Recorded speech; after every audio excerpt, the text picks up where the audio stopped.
Namaste. You're back in another episode of Infamous Federal Prisoners with Jack Powers. We're talking about the infamous James, quote, Whitey, unquote, Bulger from South Massachusetts. Last time we talked about Whitey's lengthy criminal history and about him going to Alcatraz when he was 59 years old. And he was released in like 63, I think it was. And then he became a member of the Winter Hill Gang, which was run by Howie Winter, Bill Barnowski, and Stephen the Rifleman Fleming. Those were the two main enforcers under Howie Winter. And then when Whitey Bulger got out in 63, 64, whatever, he naturally just acclimated to the Winter Hill Gang. And, obviously rose up the ranks, was in there for a long time. So, as we stated before, it was Howie Winter, then it was Bill Barnowski, let's say. I don't know, Stephen Fleming and Bill Barnowski are kind of, they both came together about the same time, so who knows who's first, who's above the other, if they even are. And then Whitey Bulger. So those were the three enforcers. And they were running a lot of fairly sophisticated schemes. I mean, the big scheme that Bill Barnowski got convicted of was fixing horse races and trying to take over the territory of other bookies in Lowell and other places around Massachusetts, around Boston. So, I mean, they would just they'd go to the jockeys and they'd say, listen, hold back on this horse. Don't win the race. You hold back, we'll give you X amount of bucks. If you don't hold back, we're gonna break your skull. You're never gonna ride a horse again. So, the dude really, they feel like they don't have much of a choice there. I guess they just went for it. But it was fixing these races, and then it got into the cocaine business, and then it got into the taking over the bookie territory business. And I was when I went to USP Terre Haute in 1994, I went to 2E, way on the back, on the bottom, on the left, last cell. So Billy Bartnowski was, he was my cellie for a period of time, about 2 months, 2.5 months, before I got in a fight and went to the hole. But, that's how I first came to know about Whitey Bulger, about Howie Winter, about Stephen the Rifleman Fleming, the Winter Hill Gang generally, because he would talk about it. He would say things about it. And Billy Barnowski was the real deal. He wasn't, you could look in his eyes. When you look into a person's eyes, there's some people that just have that deadened stare, that look of a killer, of a practiced killer in their eyes. And that was Billy Barnowski. He was the real deal. This guy was no joke out there on the streets. He had a .38 snub-nose revolver, and he had no problem whatsoever taking you out. And there had to be a reason. I mean, if you were somebody that was controlling something that they wanted to use to make buku monies, and you wouldn't go along with the scheme, yeah, you're likely to get hit. You're likely to get hurt, right? It just depends. It just depends on what it is. So, yeah, this Billy Bernowski was, went to prison for killing a bookie and seriously wounding the bookie's son. Billy thought he had killed the son as well, shot him through his head. So it went through his mouth and out the side of his neck, but it didn't hit, obviously, didn't hit any major arteries. So he lived, 27 years old. Saw his own dad shot in the head, assassinated, and then the gun turned on him, boom, left for dead.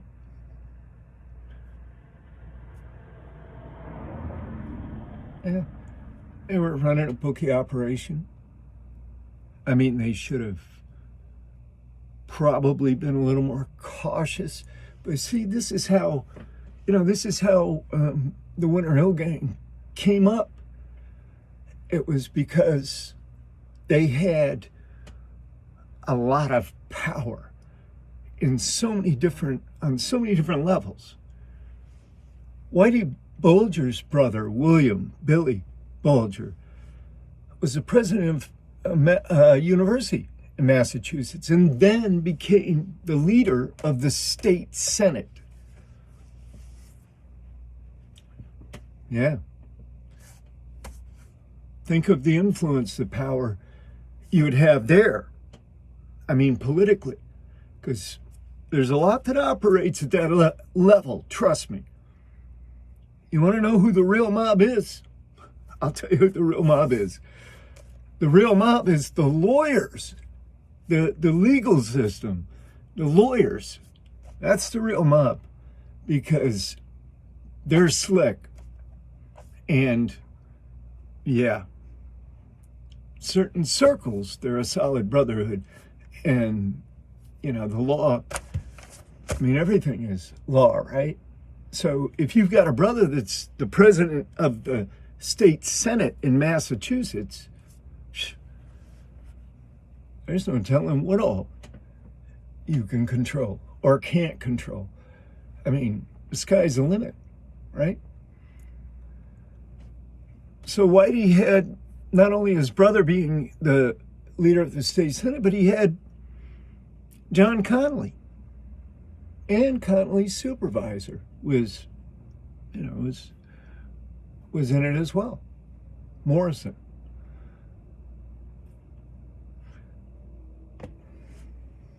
What can you do with that? They were getting all kinds of tips, all kinds of stuff. But early 90s, there was a little bit of a shakeup. See, I would say from 1966 till 1993, there was a big run for the Winter Hill Gang. Big run. Now, let me just go to this for 1 second. Stephen the Rifleman Fleming got locked up for a number of life sentences. He was straight up killer for the Winter Hill Gang, enforcer, straight up assassin. That's why they call him the Rifleman, I suppose. I mean, I don't know for sure that that's the origin, but it seems like that's what Barnowski told me, was that he got called the Rifleman because He could snipe people at a long range, and did so. Had a bunch of bodies, bunch of kills. So, it's all three of them, Bernowski, Fleming, and Bulger, stone cold killers. Stone cold killers on the enforcement level. What happens? They want Bulger, but they don't want Bulger as, and I'm talking about early 90s, because there's a shakeup in the FBI and the U.S. Attorney's Office, and somehow they get wind of this involvement, or maybe they just decided, okay, we're going to stop going after the Mott family. We already got the Mott family that we want. We're going to start going after the Winter Hill Gang now. And that came from on high. Connolly retired, and Morrison, I think he retired or got to the side, and it was a brand new AUSA that was on the case. So it just went a different direction. They decertified. See, this is what I wanted to say about Fleming. Fleming was an informant. He was in with the FBI as much as Bulger was. And, they were all intertwined. But both Fleming and Bulger were certified confidential informants, at least on paper. I mean, there was a quid pro quo, obviously, going on between everybody. And they were probably getting, I don't know, somebody was getting paid. You have to pay CIs, right? You have a budget. You have, like, this unaccounted for cash money. So, I'd like to know how much that was and where it all went, because there was a lot of Benjamins in Whitey Bulger's pockets when he went on the lam. But again, early 90s, shake up. Now all of a sudden, they want to hit the Winter Hill Gang. And they go after him.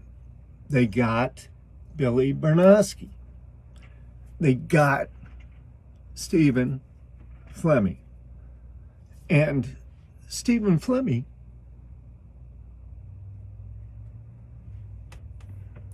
he ended up flipping. He ended up, I guess, I can't fault a man for realizing the errors of his ways and wanting to make amends, but I don't know. I just don't know. There's I don't know. But anyway, he flipped. And, he told everything he knew. And, of course, Bernowski was convicted. And Whitey Bulger got word of what was coming down, took the money and ran. And that was all there was to it. And he went out to Santa Monica, California, and he spent the next 16 years just hanging out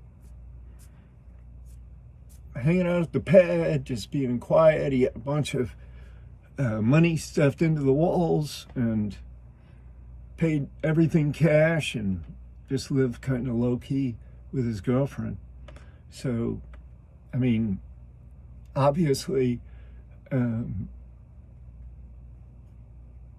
he had a good run. I mean, what people refer to as a good run, because from 1963 till 2011, he never went to jail. By the time he was caught out in Santa Monica, Yeah. He was old. He was already old. It was, it was something that they enjoyed. They had the run. Boom. He knew it was finished. He was washed up. But there's another part of this. There's yet a deeper part of this story that I want to tell you about. And it's going to take a third part. This will be the first time that there's been 3 parts to a series, to an infamous federal prisoner, a single prisoner. So Whitey Bulger has 3 episodes. And that's, this third one, I'm going to explain to you some things from the inside angle. I'm going to explain to you some things about sort of how that whole early 1990s thing jumped off, and from the prisoner witness program perspective, because they brought guys in from Boston, guys that were part of the gangs, the Winter Hill Gang. If they weren't members per se, they were very closely related, and they knew everything. They knew everything. I mean,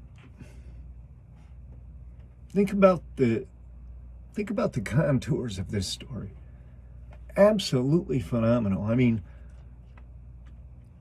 you've got FBI agents that are working with the Winter Hill Gang, or at least a couple members, top-ranking members of the Winter Hill Gang, in order to, what's their motivation? Enrich themselves? John Connolly only did a couple of years in prison. Go figure, right? He only did a couple of cushy years in prison and was released on a medical leave. And that's the way it goes, right? That's the way it goes. You take somebody like an average person off the street, you